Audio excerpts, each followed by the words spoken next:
사랑과 은혜가 많으신 하나님, 이 시간 우리를 부르시고 하나님을 예배하시니 감사합니다. 이 시간 우리가 하나님의 말씀을 듣길 원합니다. 성령 하나님께서 이 시간 주관하시고 다스리시며 이 시간 친히 말씀하시는 성령 하나님을 따라 이 말씀 전하는 자가 말씀을 전하게 하시고 이 시간 온전히 하나님의 은혜를 누리는 시간이 되게 인도하여 주옵소서. 우리를 구원하신 예수님의 이름으로 기도합니다. 아멘. 네, 이 시간은요, 우리 상처를 끝내고 하나님의 은혜로 나아가라 라는 제목으로 말씀을 나누기 원합니다. 우리나라의 시인 가운데 한 사람은요, 풀잎에도 상처가 있다 라는 그 시를 쓰셨는데요, 그 내용에 보면 풀잎에도 상처가 있고 꽃잎에도 상처가 있다 라는 말이 있어요. 그런데 풀잎만 상처가 있고 꽃잎만 상처가 있겠습니까?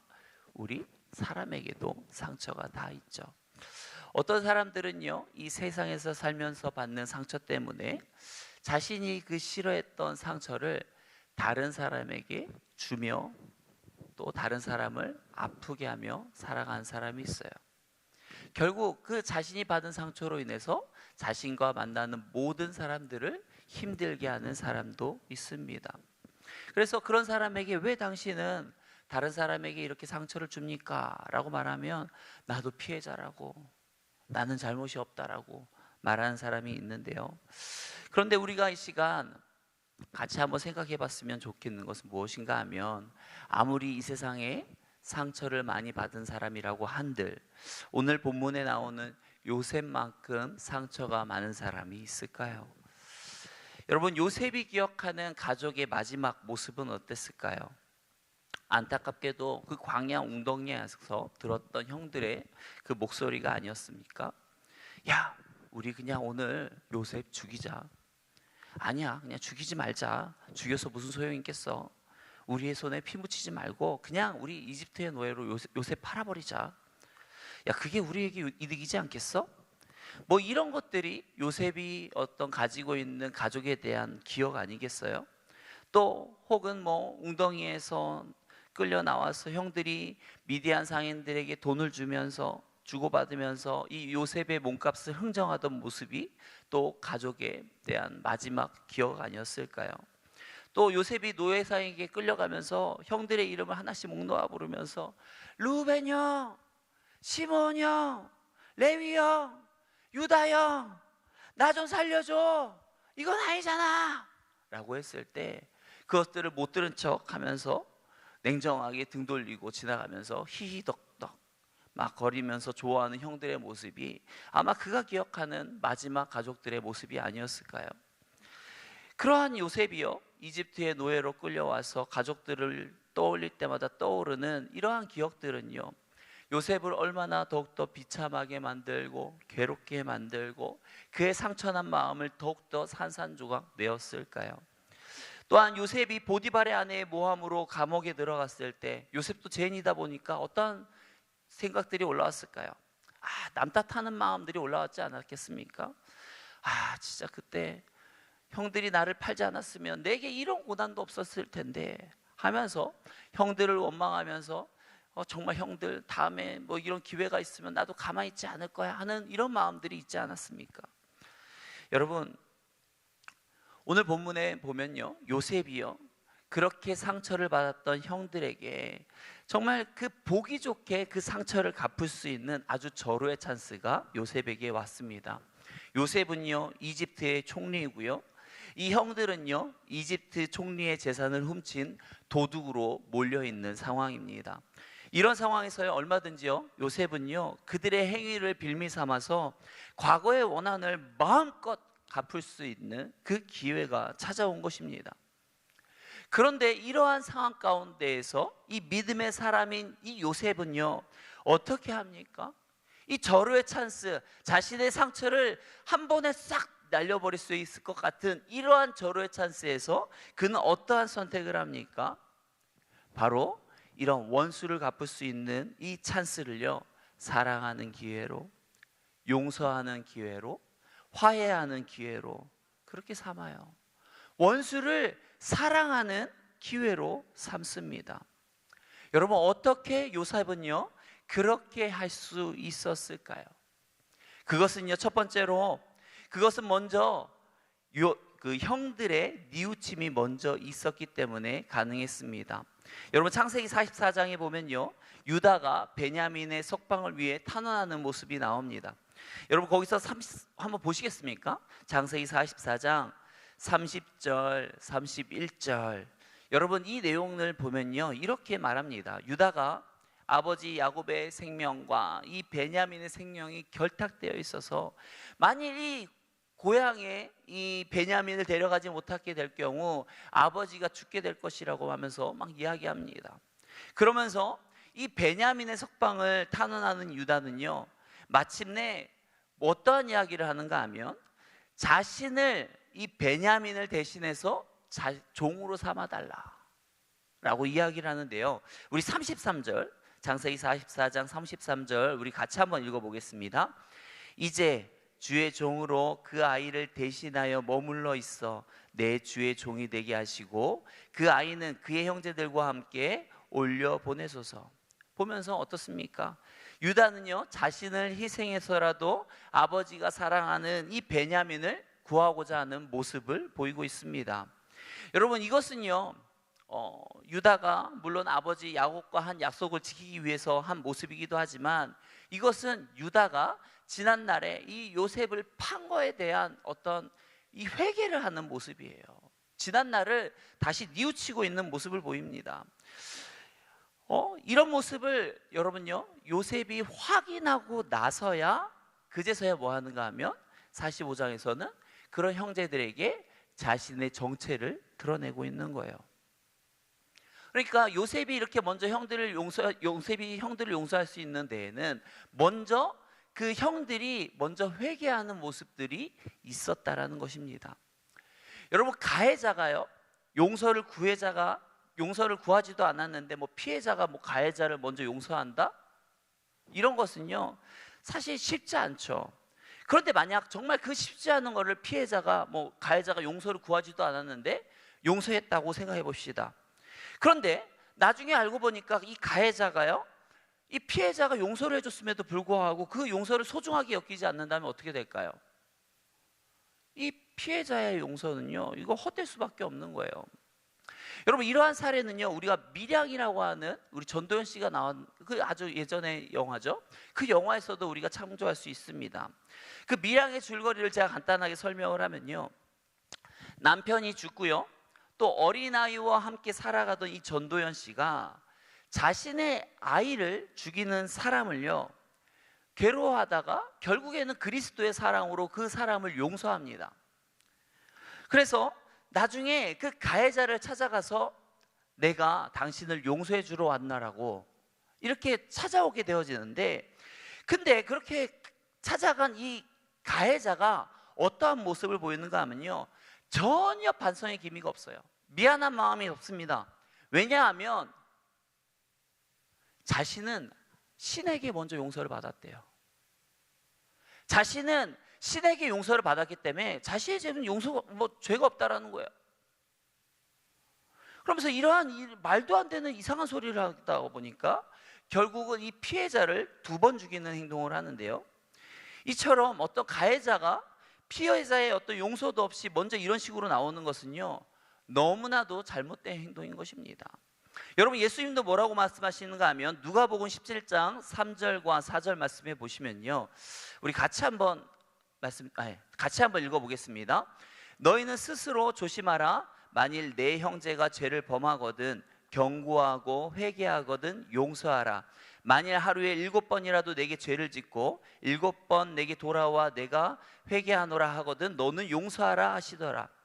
여러분, 예수님께서도요, 어떠한 사람을 회개해 주라고 용서해 주라고 하는가 하면 그냥 그리스도의 사랑으로 무조건 용서해, 그리스도의 사랑으로 다 품어야지, 어떠한 잘못을 했건 너는 그냥 그 사람을 용서해 줘야지, 이게 아닙니다. 어떻게 합니까? 그가 먼저 회개하고 용서를 구하거든 밤이고 낮이고 할 것 없이 매일매일 찾아와서 용서를 구하거든 너는 그 형제를 용서해 주어라. 먼저 내가 용서하기 전에 먼저 뭐가 필요한 거예요? 저 상대방의 회개. 나 잘못했습니다. 죄를 뉘우칩니다 하는 이 먼저 이게 있은 다음에 그 다음 용서가 있는 거죠. 어떤 회개함도 없는데 먼저 내가 뭐 그리스도의 사랑으로 사랑합니다 이러지 않는다라는 거예요. 요셉도 보면 아무리 믿음의 사람이었지만요, 결코 먼저 그렇게 막 형제들을 용서하고 그러지 않습니다. 먼저 그는 뭐부터 먼저 확인했는가 하면요, 이 맏형인 르우벤의 뉘우침을 먼저 확인했어요. 요셉이 먼저 그들에게 너희들 형제들 중에 먼저 한 명만 감옥에 있고 나머지는 곡식을 가지고 가서 가족에게 갖다 주고 막내 동생인 이 베냐민을 데려오라 라고 했을 때 르우벤이 뭐라고 말하는가 하면요, 창세기 42장 22절 말씀에 보시면요, 르우벤이 그들에게 대답하여 이르되 내가 너희에게 그 아이 이 요셉에 대하여 죄를 짓지 말라고 하지 아니하였더냐? 그래도 너희가 듣지 아니하였느니라. 그러므로 그의 핏값을 치르게 되었도다. 지금 보면 어때요? 이 르우벤이요, 다른 형제들을 책망하고 있습니다. 책망하고 있어요. 이렇게 되는 게 지금 지난날에 어떤 요셉을 그렇게 한 거에 대한 어떤 핏값, 죄값을 지금 치르고 있다라고 이야기하고 있는 것이죠. 그것을 이렇게 요셉이 어떻게 해요? 반응을 확인한 후에 르우벤이 형이 저렇게 지금 지난날의 과거에 대해서, 잘못에 대해서 회개하고 있구나 라는 것을 확인한 후에, 그렇다고 끝난 게 아니에요. 어떻게 합니까? 또 은잔을 또 형제들의 편에 숨김으로써 두 번째 한 번 더 정말 이 형들이 정말 저희를 뉘우치고 있는지 아니하고 있는지를 다시 한번 확인하고 있죠. 여러분, 형들이요, 만일 이런 어떤 요셉이 건네는 이 두 번의 시험 가운데 형들이 만약 회개하지 않았다면 어땠을까요? 요셉은 아마 용서하지 않았을 수도 있어요. 여러분, 그만큼 있잖아요, 우리가 뭔가 다른 사람들에게 상처를 받았을 때, 어려움을 겪었을 때 우리가 먼저 해야 되는 것은 어떻게 보면 먼저 그들을 막 용서해 주는 것만이 중요한 게 아니고요, 그들에게 잘못을 이야기해 주고 그들에게 회개를 받아야 돼요. 용서함을 받아야 돼요. 그럴 때 서로 어떻습니까? 원만한 관계를 회복할 수 있어요. 만일 요셉이 먼저 형들이요, 제가 요셉입니다 라고 하는 거를요, 형들이 회개하지도 않았는데 먼저 밝혔다. 그럼 어떻게 될까요?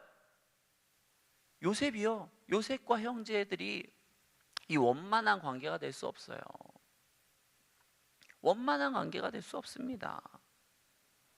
그러다 보니까 어떻게 하는가 하면 요셉이요, 이런 형들이 회개할 수 있는 기회를 두 번이나 유도한 것이죠.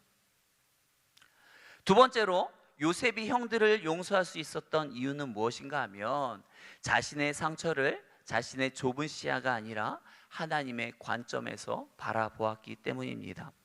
오늘 본문 창세기 45장 5절 말씀을 보시면요, 요셉이 이 자신을 그 애굽의 판일로 인해서 두려워하는 이 형제들을 위로하면서 뭐라고 하는가 하면, 우리 5절 말씀 우리 같이 한번 읽어보겠습니다. 당신들이 나를 이곳에 팔았다고 해서 근심하지 마소서, 한탄하지 마소서. 하나님이 생명을 구원하시려고 나를 당신들보다 먼저 보내셨나이다.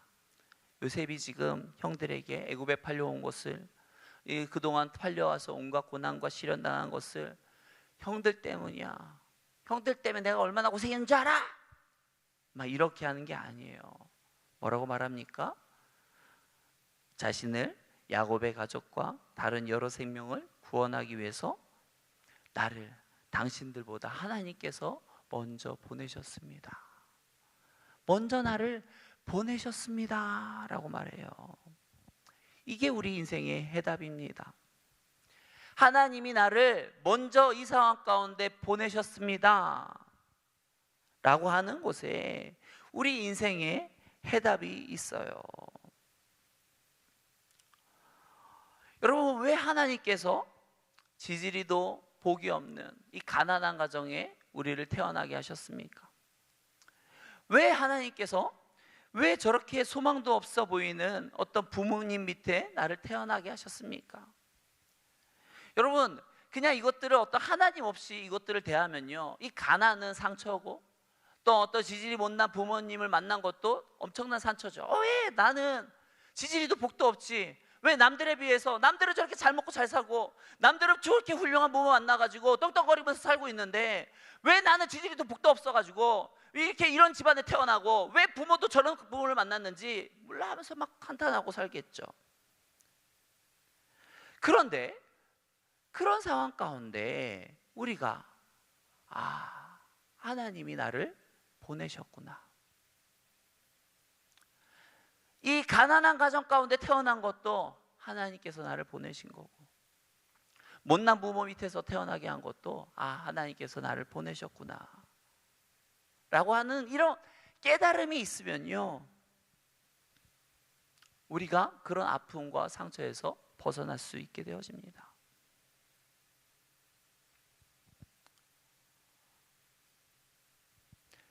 여러분, 우리가 앞서 말했죠. 우리가 아무리 상처가 많았다고 한들, 아무리 우리가 많은 아픔과 괴로움을 겪었다고 한들, 우리는 이 요셉만큼의 그 상처와 괴로움, 아픔을 따라갈 수는 없어요. 이 자리 가운데 요셉처럼 형들로 인해서 팔려가고 감옥에 몇십 년 동안 이렇게 있고 그렇습니까? 아니요, 없잖아요. 그런데 요셉이 뭐라고 고백을 합니까? 내가 이렇게 애굽에 종으로 팔려가고 또 감옥에 들어가서 고생하고 했던 것들이 다 뭐래요? 다 하나님이 나를 먼저 보내셨어요. 하나님이 보내셨다라고 고백을 하고 있어요. 우리가 어쩌다가 여기까지 왔지? 어쩌다 이 자리까지 이렇게 왔지? 여러분, 우리의 답은 하나입니다. 다 하나님이 나를 보내셨어요. 여러분, 이것이 믿어지면요, 우리의 삶은 소망이 있고요, 이 해답을 놓치면 우리의 삶은 계속 방황하게 되어지는 것입니다. 남들은 왜 저렇게 잘나고 남들은 왜 저렇게 좋은 부모 밑에서 떵떵거리고 살지? 여러분, 이런 생각에 우리가 하나님의 시각을 갖지 못하면 이런 아픔과 괴로움 속에서 더 힘들게 살아갈 수밖에 없는 것이죠. 비록 요셉은요, 자신을 판 이 형들의 행위가 악한 행위였지만, 그런 악한 형들의 행위로 인해서 비록 자신이 어떤 애굽의 종으로 팔려오게 된 것이지만, 그러한 모든 어떤 일련의 사건들 가운데에는 바로 하나님의 섭리가 있었기 때문에 인간의 감정, 어떤 형들에 대한 어떤 서운함을 이기고 그들을 용서하고 또한 이렇게 오늘 보면 위로도 할 수 있었던 것이지요. 이처럼 우리의 삶 가운데 매사에 하나님의 주권을 인정하고 하나님의 섭리를 인정할 때 우리는요, 예수님께서 우리에게 말씀하신 그 사랑, 원수도 너희가 서로 사랑해라 했던 그 말씀을 우리가 실천하며 살아갈 수가 있는 것입니다. 그 원수와 같은 사람이 나에게 그렇게 하는 행동은 그냥 한 것이 아니라 하나님께서 섭리 가운데 허락하셨기 때문에 우리에게 그렇게 한 것이지요. 왜 하나님은 우리에게 그러한 어떤 저런 원수의 저런 악한 행동을 허락하셨는가 하면 결국 우리가 더욱더 믿음으로 성장하고 하나님의 사랑을 깨닫고 나의 그 패악함을 그 상대방을 통해서 깨닫도록 하기 위해서 하나님의 크신 뜻이 있기 때문에 그런 것이죠. 저와 여러분들이 매사에 요셉과 같이 하나님의 주권과 섭리를 인정함으로 말미암아 주님께서 말씀하신 원수도 사랑하시는 저와 여러분들의 삶이 되기를 축원합니다. 또한 마지막으로 요셉은 어떻게 형제들을 용서할 수 있었는가? 그것은요, 자신의 그 상처 가운데 자신의 사명을 발견했기 때문에 가능했습니다. 여러분, 오늘 본문 5절, 7절, 8절에 보면 계속해서 반복하고 있습니다. 어떤 걸 반복하고 있는가 하면 나를 당신들보다 하나님께서 먼저 보내셨습니다 하는 내용이 계속 반복되고 있어요. 한번 볼까요? 5절 마지막 부분에 보면 하나님이 생명을 구원하시려고 나를 당신들보다 먼저 보내셨나이다. 7절에도 보면 당신들의 우선을 세상에 두시려고 나를 당신들보다 먼저 보내셨나니. 8절에도 보시면 그런즉 나를 이리로 보낸 이는 당신들이 아니요 하나님이시니라 하면서 계속해서 하나님이 나를 보내셨다라고 말했죠. 그것도 몇 번이나요? 3번이나. 3번은 완전수거든요. 결국 하나님께서 하나님의 주권 가운데 이것들을 행했다라고 말을 합니다. 또 8절에 보면요, 어떤 내용들이 3번 반복되는가 하면 8절 하반절에 보시면 하나님이 나를 바로에게 아버지로 삼으시고 그 온 집의 주로 삼으시며 애굽 온 땅의 통치자로 삼으셨나이다. 여기서도 보면 삼으셨다, 삼으셨다, 삼으셨습니다 라고 하는 고백들을 3번이나 반복되고 있어요. 이게 뭐냐면 결국 하나님께서 자신에게 주신 그 사명들을 지금 발견하고 있는 겁니다. 결국 이 자신의 고난이 왜 있었는가? 왜 자신이 이런 어떤 아픔과 괴로움 가운데 이렇게 애굽의 종으로 팔려오고 감옥에 들어가고 이런 어떤 일들이 있었는가? 왜 하나님께서는 왜 나를 그런 어떤 아픔의 자리로, 고통의 자리로, 상처의 자리로 보내셨는가? 그것이 그냥 너 개또 당해봐라 이런 게 아니라 결국 그곳에 우리 애를 살리고 우리 민족을 살리고자 하는 하나님의 원대한 구원의 그 뜻이 있었다는 것이죠. 이 요셉을 통하여서 이루고자 하는 하나님의 어떤 그 계획, 요셉의 그 사명이 있었다라는 것이죠. 만일 요셉이요 그를 향한 이런 원대한 하나님의 사명을 발견하지 못했다면 그도 똑같이 세상 사람들과 똑같이 자신을 아프게 하고 상처를 주었던 사람들을 끝까지 계속해서 원망하고 하면서 계속해서 어떤 더 가라앉고 더 망해가는 그런 인생을 살았을지도 모릅니다. 그런데 요셉은요 그 성경 그 어디 가운데에도 고난 가운데 하나님을 원망했다, 절망했다 이런 기록이 없어요. 오히려 성경은 요셉이 그런 가운데서도 끝까지 어떤 하나님을 의지하는 모습들을 계속 보여주고 있습니다. 이것은 우리도 마찬가지예요. 하나님이 우리를 우리 온누리교회 교인으로, 성도로, 집사님으로, 안수 집사님으로 삼아주셨습니다. 또한 우리를요 우리 가정의 일원으로 삼으셨습니다. 또 하나님이 우리 일터에 우리가 일할 수 있도록 하나님께서 일꾼 삼아 주셨습니다. 여러분 여기서 하나님께서 삼으셨다라고 하는 말은요 다른 말로 바꾸면 심었다라고 하는 말로도 바꿀 수가 있습니다. 하나님께서 우리를 그러한 장소에 심으신 거예요. 우리를 온누리교회에서 심으셨고요, 우리를 우리 가정 가운데 심으셨고요, 우리를 우리 회사 가운데 심으셨습니다. 그런데 우리가 하나님께서 우리를 그렇게 심으시면서 기대하는 것이 무엇이겠습니까? 그 하나님께서 기대하시는 것이 바로 우리를 향한 그 사명이에요. 우리의 그 사명인 것입니다. 결국 우리는요 이 교회와 가정과 일터에서 그러 하나님을 인정하고 그러 하나님을 만나야 되는 것입니다. 여러분 책 제목 가운데 이런 제목이 있습니다. 우리는 버려진 것이 아니라 뿌려진 것입니다.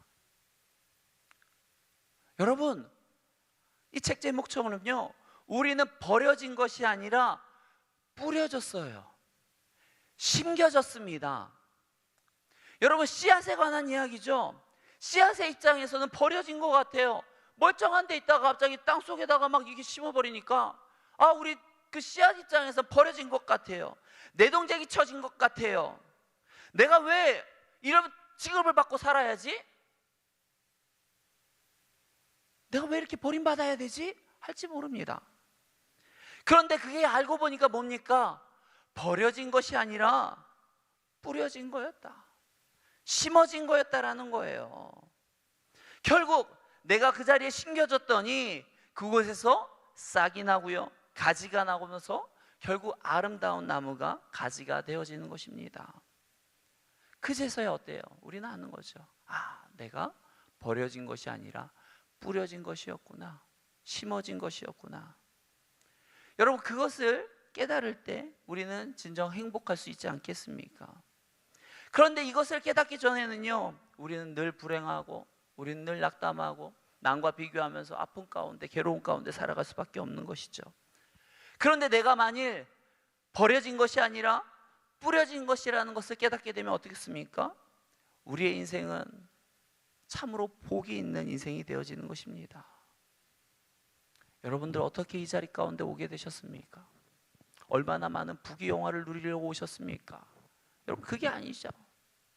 하나님을 위해서, 또 하나님을 더욱더 알고 싶어서 나온 것 아닙니까? 결국 이 자리는 하나님이 저와 여러분들을 보내신 거예요. 이 우리를 보내신 그 하나님을 깨닫게 되어질 때, 그것이 우리 인생의 복이 되어지는 것입니다. 우리는 이 가운데 나온 목적과 이유와 삶의 이유가 있어요. 그 삶의 이유를 발견하게 되어질 때 우리의 인생은, 우리의 몸짓들은 더욱더 의미가 있고 또 값어치가 있는 것인 줄 믿습니다. 여러분, 김창옥 교수님을 혹시 아십니까? 저는 참 이렇게 좋아합니다. 그래서 그 김창옥 교수님이 하는 강의들 그냥 이렇게 자주 들어요. 그냥 뭐 할 거 없거나 그냥 할 때, 심심할 때 자주 그냥 듣습니다. 근데 그 김창옥 그 교수님이 했던 이야기 중에 오늘 설교 말씀을 준비하면서 한 가지 떠오르는 게 있더라고요. 어떠한 이야기인가 하면, 김창옥 교수님이 상처에 대한 가운데 이야기하면서 이런 얘기를 했어요. 많은 사람들이 어디선가 날아온 어떤 갑작스럽게 날아온 화살을 맞게 되어지면, 그래서 그 갑작스럽게 날아온 화살을 맞음으로 중상을 입게 되었을 때 어떻게 하는가 하면 대부분 이런다는 거예요. 어떤 새끼 하나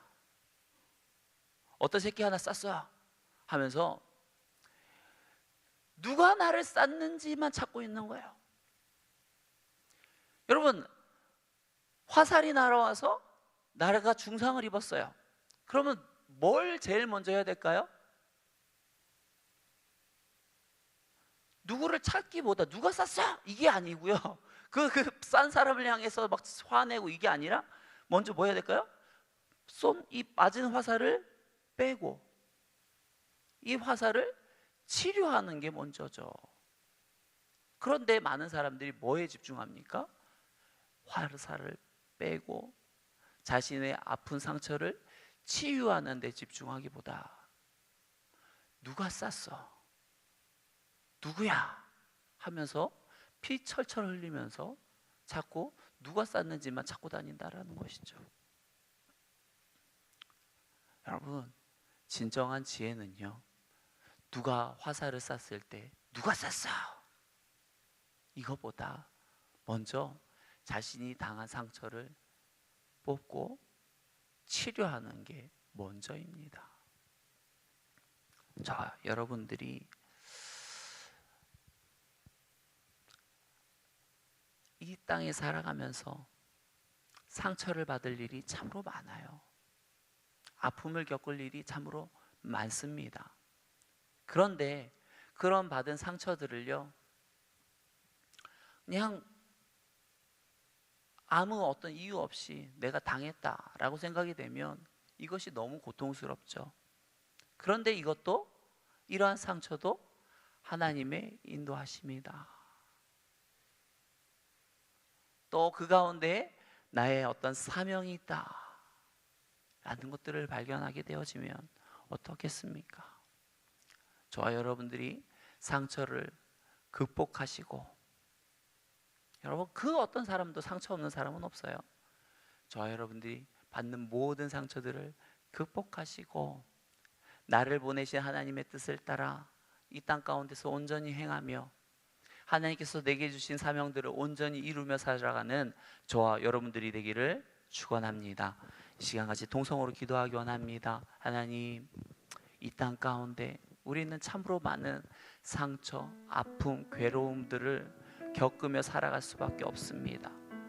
그런 우리를 불쌍히 여겨 주시고 이 아픔과 괴로움에서 벗어날 수 있도록 은혜를 내려주시고, 또 이 아픔 가운데도 역사하신 하나님의 섭리와 주권을 발견하게 하여 주옵소서. 이 시간 같이 동성으로 기도하며 나가겠습니다. 기도합니다. 사랑과 은혜가 많으신 하나님, 참으로 우린 연약합니다. 너무나도 연약해서 자그마한 몸짓에도 상처 있고 괴로워하고 아파하며 살아가는 모습이 너무나도 많습니다.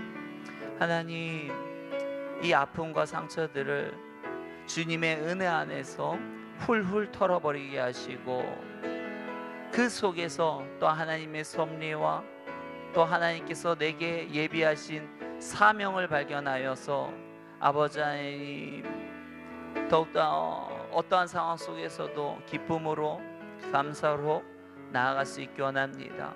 하나님, 우리는 버려진 것이 아니라 심겨진 것인 줄 믿습니다.